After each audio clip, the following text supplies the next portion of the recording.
CNN, if the Oscars needed a general theme this year beyond just honoring the best in movies, the closure of the Arclight and Pacific cinema chain has perhaps given them one: spread the message to save theaters. The announcement that Pacific Theaters saw no economically viable path forward to reopen its outlets in California, including the legendary Cinerama Dome in Hollywood, rippled through the entertainment industry on Monday, prompting people to reminisce about movies they had seen there. "I'm so sad," tweeted actor Joseph Gordon-Levitt, summing up the response.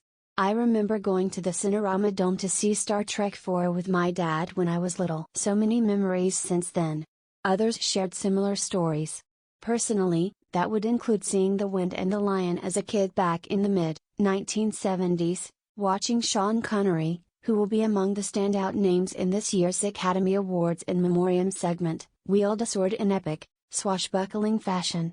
The Oscars have always served as what amounts to a primetime commercial for the movies, celebrating their past as well as their present and promoting them to a global audience.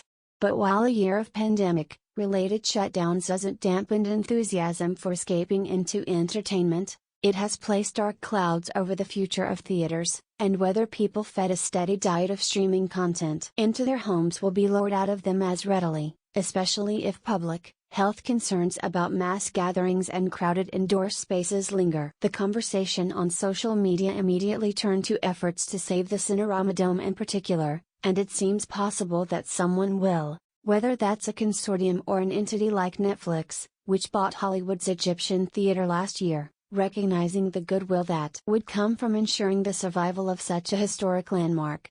The broader question of what happens to movies and movie-going, however, remains a mystery.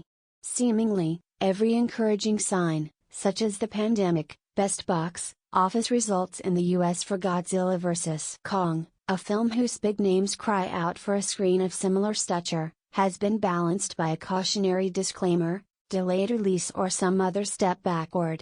Award shows have struggled in this environment, and the disappointing ratings for the Grammys and Golden Globes have fueled bleak forecasts for the Oscars, which will air on April 25.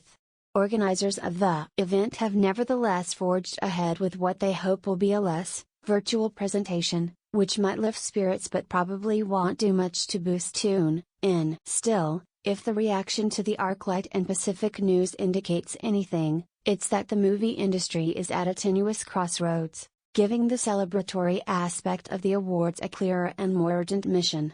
Whatever wins Best Picture this year will almost certainly have achieved its widest exposure among people watching on a couch, not in a theater seat. As the film business gears up for a summer and fall with considerably higher hopes than 2020 offered, reminding people not just of what they saw, but also what they've been missing, could be the most important task that these Oscars can accomplish.